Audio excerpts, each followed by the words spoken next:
जय भारत, जय हिंद, वंदे मातरम। साथियों, स्वागत है आपका हमारी रोजाना 10 मिनट 50 सेकंड की सीरीज की इस क्लास में। चलिए साथियों, स्टार्ट करते हैं अपनी आज की क्लास। पहला प्रश्न आपकी स्क्रीन पे, ऐसी हवा जिन्हें न्यूजीलैंड में नार्वेस्टर कहा जाता है, तो वो है दोस्तों काल वैसाखी। फिर नेक्स्ट क्वेश्चन, वायुमंडल कई प्रकार की गैसों के मिश्रण से बना है। पृथ्वी के नज़दीक वायुमंडल में मुख्यतः पाई जाती है, तो नाइट्रोजन और ऑक्सीजन जो है पाई जाती है। फिर नेक्स्ट क्वेश्चन, वायुमंडल में सबसे अधिक किस गैस का प्रतिशत है? तो वायुमंडल के अंतर्गत जो है दोस्तों नाइट्रोजन का प्रतिशत सर्वाधिक है। निम्नलिखित में से कौन सी एक वायुमंडल में स्थायी गैस है? वो है दोस्तों नाइट्रोजन।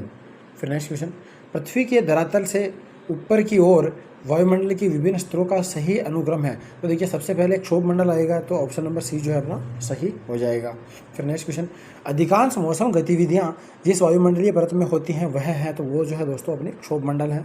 फिर नेक्स्ट क्वेश्चन, समताप मंडल को जेट विमानों की उड़ान के लिए आदर्श माना जाता है, क्योंकि इसके अंतर्गत जो मौसमी घटनाएं नहीं होती हैं, तो ऑप्शन हो जाएगा अपना डी सही। फिर नेक्स्ट क्वेश्चन, ओजोन परत अवस्थित है, तो ये समताप मंडल के अंतर्गत जो है अवस्थित है। सूरज से निकले विनाशकारी रेडिएशन से निम्न में से कौन जीवन सुरक्षा करता है? तो ओजोन की परत जो है इससे अपनी सुरक्षा करती है। रेडियो तरंगों के विक्षेपण के लिए वायुमंडल के निम्नलिखित स्तरों में से कौन सा एक उत्तरदायी है? तो आयनमंडल या आयनोस्फीयर जिसे हम कहते हैं वो उत्तरदायी है। फिर नेक्स्ट क्वेश्चन, उत्तरी ध्रुवीय प्रकाश के लिए वायुमंडल की कौन सी परत जिम्मेदार है? तो आयनमंडल जो है दोस्तों इसके लिए जिम्मेदार है। फिर नेक्स्ट क्वेश्चन, वायुमंडल की कौन सी परत दूर संचार प्रणाली के लिए प्रयोग होती है? तो आयनमंडल जो है इसके लिए प्रयोग में लाई जाती है। क्षोभ मंडल वायुमंडल का सबसे तप्त परत है, क्योंकि यह जो है पृथ्वी की पृष्ठ से तप्त हो जाता है, क्योंकि धरातल के नज़दीक होने के कारण। क्षोभ मंडल एवं समताप मंडल के बीच स्थित संक्रमण क्षेत्र को क्या कहा जाता है? तो इसको हम क्षोभ सीमा कहते हैं। फिर नेक्स्ट क्वेश्चन, पृथ्वी के वायुमंडल का सर्वाधिक घनत्व कहाँ पर होता है? तो ये क्षोभ मंडल के अंतर्गत ही जो है होता है। पृथ्वी के सतह से सबसे दूर वातावरणीय परत को क्या कहते हैं? तो उसको हम बहिर्मंडल कहते हैं। फिर नेक्स्ट, संचार उपग्रह वायुमंडल के किस स्तर में अवस्थित किए जाते हैं? तो ये बहिर्मंडल के अंतर्गत जो है अवस्थित किए जाते हैं। निम्नलिखित में से कौन से वायुमंडल के स्तरों एवं उनके अभिलक्षणों के सुमेलन में सही है? मतलब जो सही है वो अपने को बताना है। तो देखिए, क्षोभ मंडल मौसम संबंधी घटनाएं सही है, समताप मंडल ओजोन परत सही है, आयन मंडल पृथ्वी की सतह की ओर परावर्तित रेडियो तरंगें ये भी सही है, मध्य मंडल ध्रुव ज्योति ये गलत हो जाएगा, तो ऑप्शन नंबर होगा 1, 2, 3 सही, सी। फिर नेक्स्ट क्वेश्चन, निम्न में से किस मंडल में को संवहन मंडल के नाम से भी जाना जाता है? तो वो है दोस्तों अपना क्षोभ मंडल। फिर नेक्स्ट क्वेश्चन, निम्न में से कौन सी गैस मनुष्य जीवों के लिए प्राणदायिनी है? तो वो है ऑक्सीजन। फिर नेक्स्ट क्वेश्चन, ऑर्गन एक गैस है, तो ये जो है दोस्तों एक अक्रिय गैस है। अब है चक्रवात और प्रतिचक्रवात से संबंधित प्रश्न। चक्रवातों व प्रतिचक्रवातों का पालना किसे कहते हैं? तो वाताग्र को जो है पालना कहते हैं। चक्रवातों में हवाओं की दिशा उत्तरी गोलार्ध में रहती है, तो घड़ी की सुई की विपरीत जो है इनकी दिशा रहती है। फिर नेक्स्ट क्वेश्चन, चक्रवातों की उत्पत्ति का गतिक सिद्धांत किसने प्रतिपादित किया था? तो ये सिद्धांत प्रतिपादित किया था दोस्तों लैम्पर्ट तथा सॉन ने।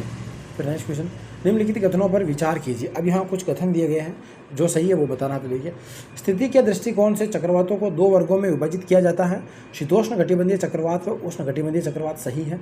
प्रति चक्रवात को वैज्ञानिक हेल्जिक ने 3 भागों में विभाजित किया है, शीतल प्रति चक्रवात व उष्ण प्रति चक्रवात और अवरोधी प्रति चक्रवात, तो दोनों सही हो जाएंगे, 1 और 2 सही है।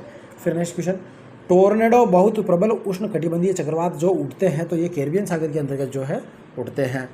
फिर नेक्स्ट क्वेश्चन, हरिकेन है एक हरिकेन जो दोस्तों उष्ण कटिबंधीय चक्रवात है। फिर नेक्स्ट क्वेश्चन, यहाँ एक कथन और एक कारण दे रखा, अपने को बताना कि कौन सा सही है। पृष्ठीय वायु चक्रवात के ऊपर आभ्यंतर कुंडलित होती हैं, तो सही है। हवा चक्रवात के केंद्रों में अवरोहित होती हैं, ये भी सही है, और ये इसका कारण भी है। तो देखिए, ए और आर दोनों सही और इसका स्पष्टीकरण भी कर रहा है।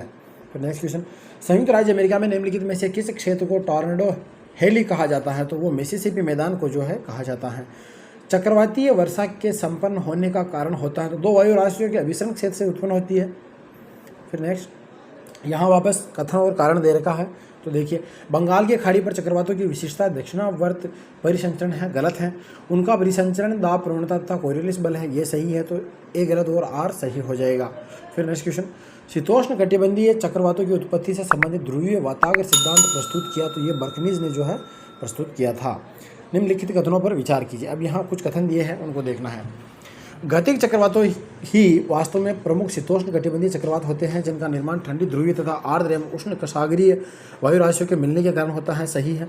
शीतोष्ण कटिबंधीय चक्रवातों के केंद्र में निम्न दाब होता है तथा बाहर की ओर दाब बढ़ता जाता है, तो ये भी सही है। तो दोनों सही हो जाएंगे, ऑप्शन नंबर सी। फिर नेक्स्ट क्वेश्चन, उष्ण कटिबंधीय चक्रवातों के उद्गम की अधिकतम संभावना है। तो उष्ण कटिबंधीय अभिसरण मेखला जो है, इसकी अधिकतम संभावना है। शीतोष्ण कटिबंधीय चक्रवातों के प्रकार हैं, तो देखिए तापीय चक्रवात, गति चक्रवात और प्रवासी चक्रवात, ये सभी जो है शीतोष्ण कटिबंधीय चक्रवातों के प्रकार हैं। तो ये थी दोस्तों अपनी रोजाना 10 मिनट 50 सेकंड की सीरीज की आज की क्लास। आशा करता हूँ आपको क्लास पसंद आई होगी। अगर क्लास अच्छी लगी हो तो लाइक, शेयर और सब्सक्राइब जरूर करें। धन्यवाद।